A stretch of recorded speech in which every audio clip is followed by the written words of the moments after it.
მოგესალმებით ჩვენს ძვირფას მაყურებელს, განსაკუთრებული სიყვარულით ქართველ ემიგრანტებს მოვიკითხავ, რადგან ερμესი ტივი, ερμესი მედია არის ქართული, იტალიური და დიასპორული მედია და ჩვენი მაყურებლების და მკითხველების დიდი ნაწილი სწორედ ემიგრანტები არიან. ჩვენ ახლა ფლორენციის პუჩინის სახელობის თეატრში ვიმყოფებით, ერთი ძალიან განსაკუთრებული მიზეზის გამო. დღეს ჩემი საავტორო გადაცემის La Piazza სტუმარი არის.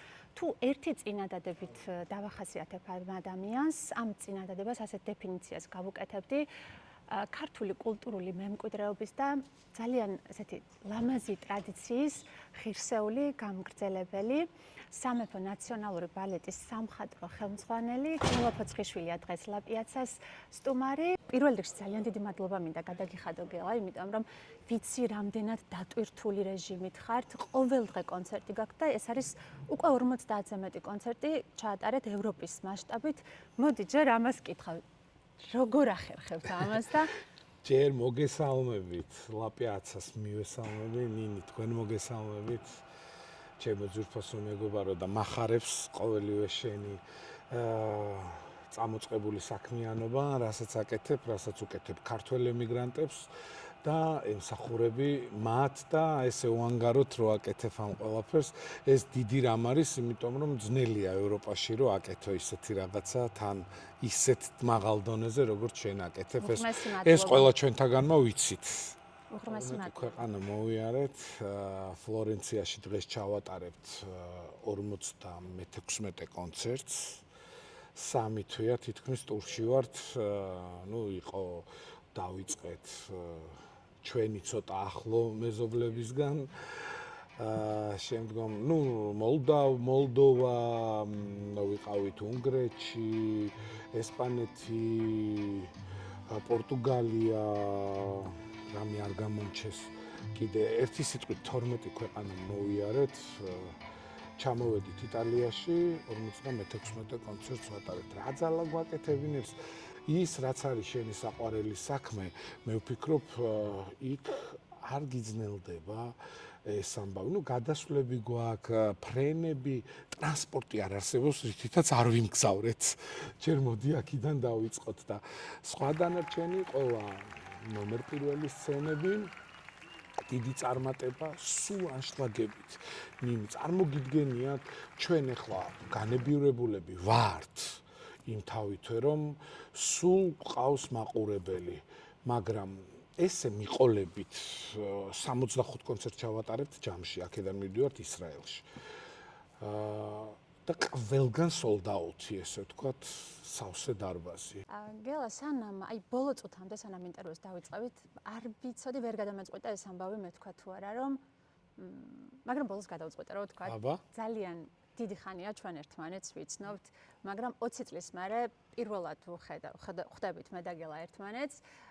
თბილისში გარკვეული პერიოდი ვიყავით მეზობლები და მე სულ როდესაც ფოცხიშვილები მესმის, ყოველთვის მახსენდება განსაკუთრებული დამოკიდებულება თუნდაც სამეზობლოში, თქვენი სამეგობროში, თქვენი ოჯახის მიმართ. ყოველთვის განსაკუთრებული და გამორჩეული იყო აი ეს ურთიერთობები და ეს დამოკიდებულება ყველასი, ვინც თქვენს გარშემო ტრიალებდა. თავად როდის გააცნობიერე, რომ იყავით რაღაცა განსაკუთრებულის გამგრძელებელი? არ ვიცი ხა რამდენად განსაკუთრებულის გამგრძელებელად მიმაჩნია ჩემი თავი და ესე ვთვლი, მე მაინც მოგრძალებული ვიქნები ამ საკითხთან დაკავშირებით, მაგრამ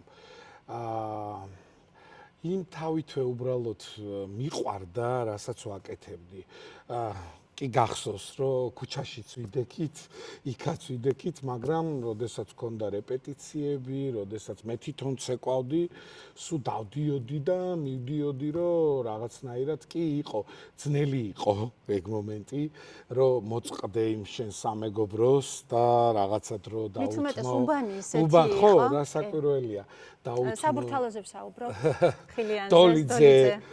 ხო და მაინც შევძელი მე მარტო არა, დედაჩემა და მამაჩემა.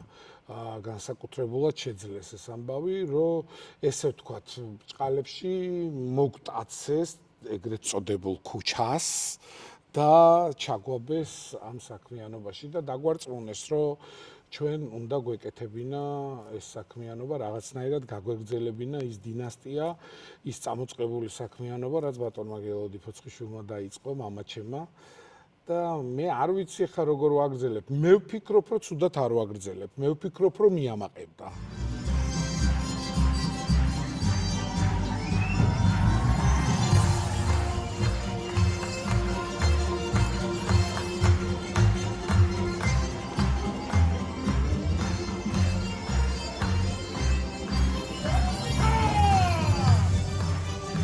ფოცხიშვილების დინასტია უკვე სხვა სახელწოდებით გააგრძელეთ სამეფო ნაციონალური ბალეტი. აი ეს საიდან მოდის ეს სახელწოდება? ერთხელ შევხვდი უწმინდეს, სხვათა შორის მან აკურთხა და მითხრა ძალიან ბევრი ესე იგი პრობლემები, ვთქვათ, ძალიან ბევრი წინაღობა გექნება. გაუფრთხილდი და არასოდეს არ მიატოვო. ძალიან რთული რაღაცა მოგიფიქრებია, მაგრამ ძალიან ქართული, ძალიან საჭირო ქვეყნისთვის და რატო მოიფიქრეო, რატო მოხდაო ეს და რატო მოხდა და როდესაც ვაკეთებდი ანოტაციას და იქ არის ერთი გვერდი, როდესაც ჩვენ ვყვებით საქართველოზე, ანუ საიდან იწყებს სათავეს საერთოდ, საიდან ვიღებთ ქართველი ერი. მირიანი ნანა, შემდგომ მოუყვებით, შემდგომ ქრისტიანობის მიღება და მთლიანად სანამ საბჭოთა კავშირი შემოვიდოდა, საქართველო კი იყო სამთავროებად დაყოფილი, მაგრამ იყო მაინც სამეფო ესეთი მონარქული ქვეყანა და მაინც სულ მეფეებზე მიდიოდა საუბარი და ვთქვი, რომ მოდი რა, იყოს სიმბოლურად იყოს. ეხლა კი არ მართავს მეფე ჩვენ ქვეყანას, მაგრამ იყოს სიმბოლურად, ეს უფრო აწევს საქართველოს რეიტინგს ევროპაში. იყოს ის კავშირი ბიზანტიასთან რო ქონდა, ანუ ევროპასთან ჩვენ კავშირი ქონდა როდის ძალიან ადრეულ საუკუნეებში და ზუსტად ეს იყო იმპულსი იმისი, რომ გადამეწყვიტა, რომ ესე სიმბოლურად დამერქმია დასისთვის საქართველოს სამეფო ნაციონალური ბალეტი და გაამართლა სხვათა შორის. ნამდვილად ჟღერადობაც მარკეტინგულად კარგად ჟღერს მე მგონი, ხო? ხო, როდესაც უცხოეთში გაქვს ამდენი გამოსვლა. თავისთავად. რასაკვირველია, იმიტომ რომ ჩვენი პროფესია არის მაინც ის, სანამ ფარდა გაიხსნება, მანამდე უნდა იყოს მაყურებელი მზად იმისთვის, სად მიდის. და შესაბამისად მე რამოდენიმე პროფესია მაქვს, ასე ვთქვათ. მეც ვარ ინტეგრირებული მარკეტინგი, კომუნიკაცია და პიარის ესე ეგრეთ წოდებული. თუ გავითვალისწინებთ, როგორ ავსებთ დარბაზებს და როგორ ხუთავ ამ ყველაფერს შესანიშნავად გამოგდის შენი საქმე. გელოდი ფოცხიშვილი. ჩვენი ინტერვიუ მისი გახსენების გარეშე, დიდი სიყვარულით გახსენების გარეშე ვერ ჩაივლიდა. ის სცენაზე ვიწვევთ საქართველოს ცეკვის ვარსკვლავოვანს, ღირსების ორდენის კავალერს, საქართველოს ცეკვის ქურუმს, ანსამ მეტეხის დამაარსებელს, დირექტორს და მთავარ სამხატვრო ხელმძღვანელს, ხელოვნების დამსახურებულ მოღვაწეს გელოდი ფოცხიშვილს.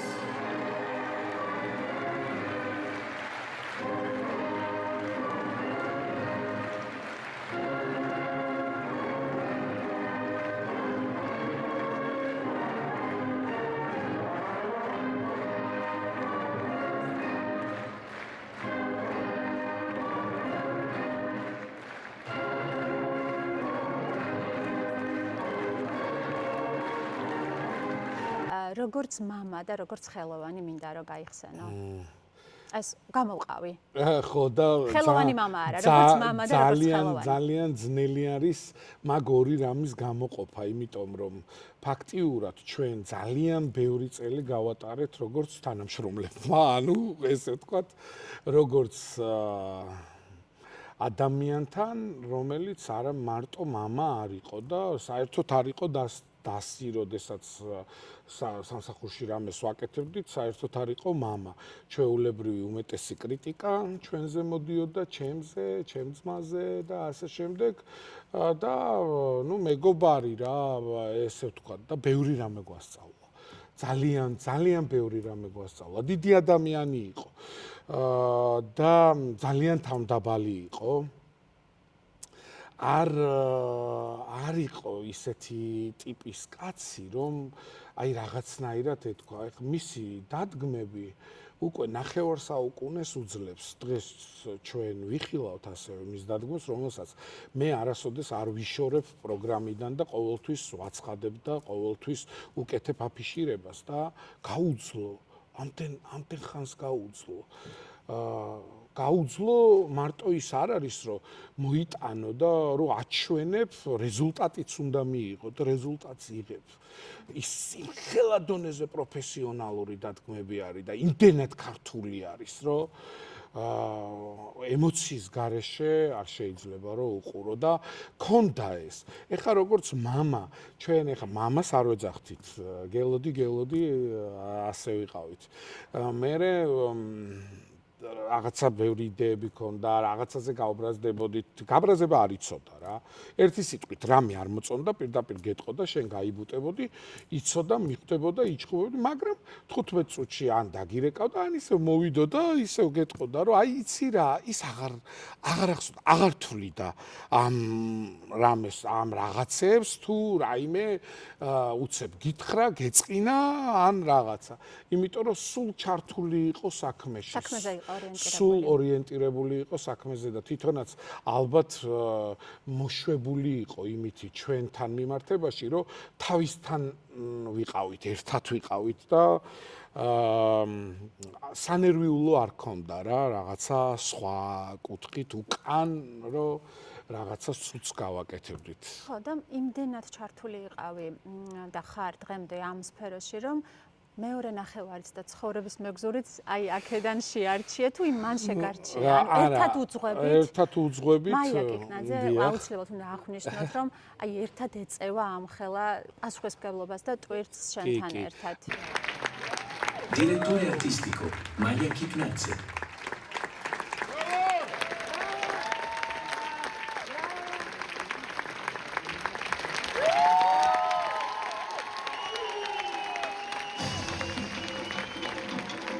მაიას გარეშე ნამდვილად შეუძლებელი იქნება, იმიტომ რომ მას თავისი როლი აქვს, ის არის მთავარი ბალეტმეისტერი, მე ვარ სამხატვრო ხელმძღვანელი და დირექტორი. მაია პარტნიორი სცენაზე და ცხოვრებაში. მე ჩამანაცვლა ჩემივე შვილით, თავისივე შვილით და ერთი კიდე ყავს და თუ არ მოისვენებთო, მესამეთითაც ჩაგანა ყავს ორი ბიჭი, ორივე ცეკვავს, გიორგი ამსტერდამში და ნიკაც ამსტერდამში არის წელსამთავროს და ნუ მაიას გარეშე რასაკვირველია დღეს წარმოუდგენელი არის იმ საქმის გაკეთება მარტო რასაც ის აკეთებს და მის წილ ძალიან დიდ შრომას დებს პროფესიონალიზმს სიყვარულს და რა ვიცი აი ყველაფერი რაც კი შეიძლება რომ ადამიანმა გადასცეს მომავალ თაობას და სისტროგეს ასე ვთქვათ აი ყველაფერს გასწავლის მეც მასწავლის შენო მესამე შვილი ხარო მე მეუბნება და დანარჩენები უფრო უჯერებენ. დასიც უჯერებს, რასაკვირველია, მისი სიტყვა კანონია.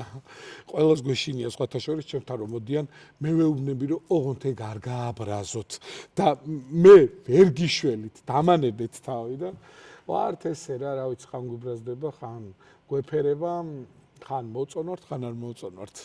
სამაგიეროდ საქმეზე შედეგზე აისახება ეს ყველაფერი. თავისთავად მოვიდა როგორც მოცეკვავე ჩვენთან და იქ გავიცანით ერთმანეთი, შემდგომ არ ვიცი რაღაცა ქიმია მოხდა ალბათ, როგორც არის, როგორც იტყვიან და ალბათ ღმერთმაც ზემოდან დაინახა, რომ მე მარტო სავარაუდოდ ვერ გაუძღვებოდი და რაღაცა სხვა მომავალი მქონდა წინ და ვერც ის როგორც პროფესიონალს ჭირდებოდა გვერდზე ისეთი ადამიანი, რომელიც მის პროფესიონალიზმს კიდევ უფრო ამოწევდა. მე ესე ვფიქრობ. წეგან ძალიან სხვათა შორის თქვი გიორგი ამსტერდამშიც ეკავს. სოფლიო კალიბრის ვარსკვლავის მამა ხარ.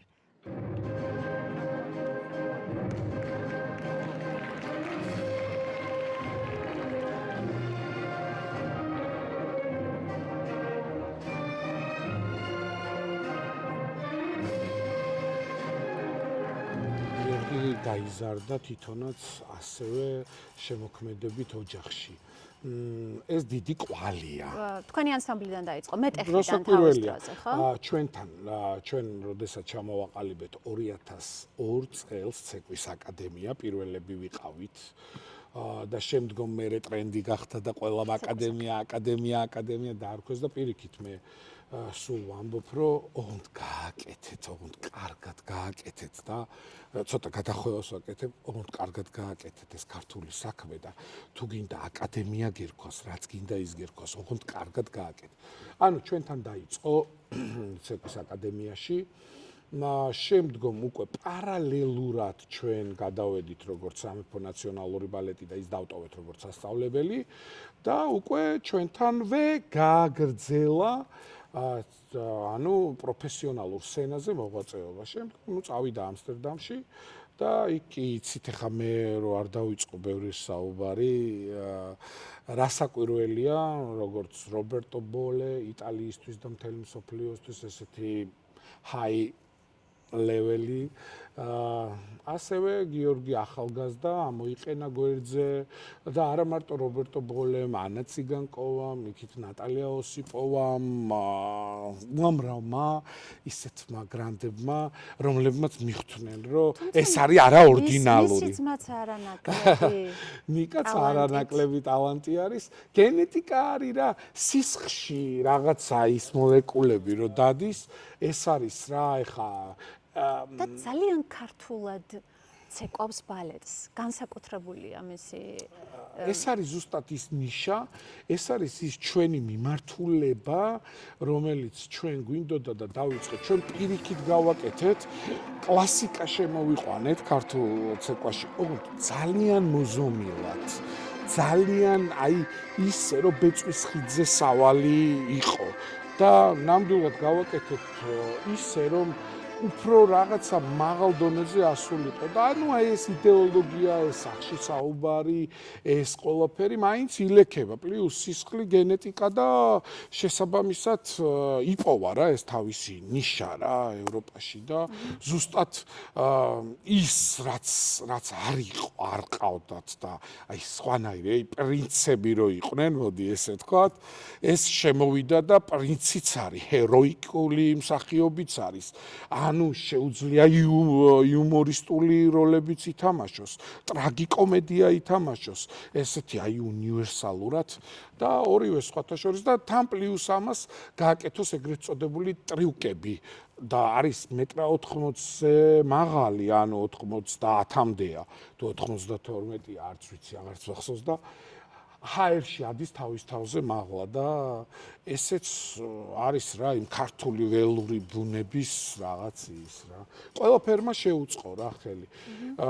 გარეგნულათაც ხელი შეეწყო რომ მომნუსხველი არის.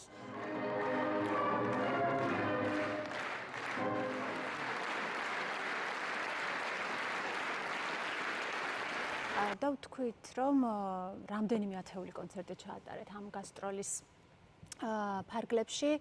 ყველაზე ლამაზი დასამახსოვრებელი კომპლიმენტი, რაც მიგიღიათ Brilliant. Extraordinary. ხო იცი იტალიელებმა რო იციან და ყველაზე განსაკუთრებული კომპლიმენტი ჩემთვის არის ის, რომ ქართველები ემიგრაციაში მყოფი ქართველები აცნობლებულები რომ მოდიან და ფიქრობ რომ შევძელით. ფიქრობ რომ რაღაცნაირად გავახსენოთ, რაღაცნაირად მოვთფეთ გულები, რაღაცნაირად მათთან ერთად ვიყავით და ამბობენ რომ გაგვყვება რამოდენიმე წელი, ათეული წელი და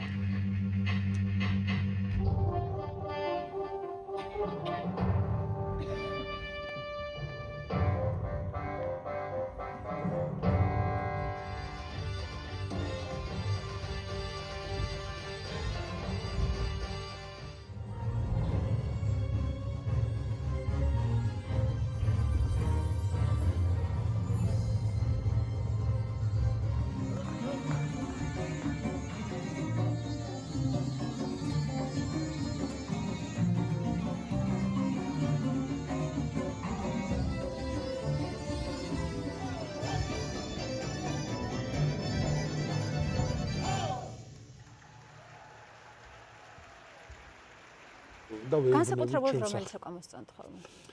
იცი რა არის? ეს არ არის. მე შოუ მაქვს გაკეთებული. ხო, აი ეს უნდა მეთქვა. ნომრები არ გაქვთ. ისტორიას ყვებით. ისტორიას ყვებით. შოუ საქართველოს. მაქვს ისე, არ მაქვს ისე გაკეთებული, რომ იყოს სულ აგრესია. მაინც ეს ცოტა მძიმე საკითხი არის, მაგრამ ჩვენ ტემპერამენტად მივიჩნევთ, მაგრამ დასავლეთი ცოტა აგრესიულად თვლის იმ შენს ფარიკაობას. არა, მარტო ფარიკაობაზე არ არის. ხო და ისე მაქვს ეს ყველაფერი ჩასმული თითოთ და თავისი ლირიკით, რომ არ გამოიწვიოს, რომ აი მე არ მინდა რომ ჩვენ მათ წარმოდგენაში ქართველები როგორც ქორეოგრაფით ჩვენ გადმოცემთ, რომ ვიყოთ პაპუასები, ხვდებით? ანუ აი სწორად მინდა რომ გაიგოს მსმენელმაც. მე მინდა რომ ჩვენ მეტად მაღალი ინტელექტუალური შემოქმედება შევთავაზოთ.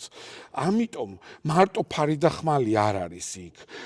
იქ ჩვენ დიდი ენერგია გვაქვს და ამ ენერგიას ცოტა უნდა რაღაცნაირად უნდა მოიყვანო ისეთ ემოციებს უბალანსებ ხო, შენც უნდა დაიბალანსო ემოციები, იმიტომ რომ ეს სასცენო ხელოვნებაა მაინც და მაშინ რა არის ჩემი დანიშნულება? მე თუ როგორც ცეკვავენ პირველ ყოფილად ამ ცეკვებს ესე მოვიტანე, მაშინ სასცენო მნიშვნელობას კარგავს და ჩვენ მაინც ვასცენიურებთ ამას ყველაფერს, მაგრამ არ უკარგავთ დიალექტს, არ უკარგავთ კუთხურობას და მოგვაქვს აი სცენისთვის როგორცა საჭირო და მარტო ჩემი მარკეტინგი არ არის იმ წარმატების ინდიკატორი. წარმატების ინდიკატორი არის ის, რომ კარგ შოუს ვთავაზობთ. კარგ წარმოდგენას ვთავაზობთ, თორე ერთი კონცერტის მერე თქვენ კი იცით, დღეს არის სოციალური გაჯეტების ცხოვრება და ადგებიან და მოგთხრიან პირდაპირ ძალიან მარტივია გაფუჭება. ძალიან მარტივად. და როდესაც ამდენი სიყვარული მოდის, ესე იგი ვთვლი, რომ რაღაცნაირად ისეთი სცენიური წარმოდგენა გავაკეთეთ, რომელიც გულთან მიდის. და მე კიდევ უფრო დიდი წარმატება მინდა გისურვოთ. ძალიან დიდი მადლობა კიდევ ერთხელ, რომ აი ამ გადარეულ რაღაც გრაფიკში რაღაცა საგიჟეთი გვაქვს. შედგა ჩვენი შეხვედრა. ნინი, მეც მინდა რომ დაგიტოვოთ 1-2 სიტყვა დიდი სიყვარულით თქვენს გადაცემას, რომ თქვენც როგორც უწმინდესმა მითხრა, გაუძელით, არ დანებდეთ, ბევრი ბარიერი გექნებათ გადასალახი, მაგრამ უნდა გაუძლოთ მხოლოდ ერთი რამის გულისთვის, იმის გულისთვის, რომ ქართველებისთვის აკეთებთ ამას ყველაფერს და ხართ ქართველები. იმიტომ რომ მეტი ჩვენ, მე მგონი დასავლეთში მსგავსი არ ვყავს. და მე წარმატებას გისურვებ. უხრმესი მადლობა ამ სიტყვებისთვის.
Balletto Nazionale Reale dello Stato della Georgia, Polskischwili.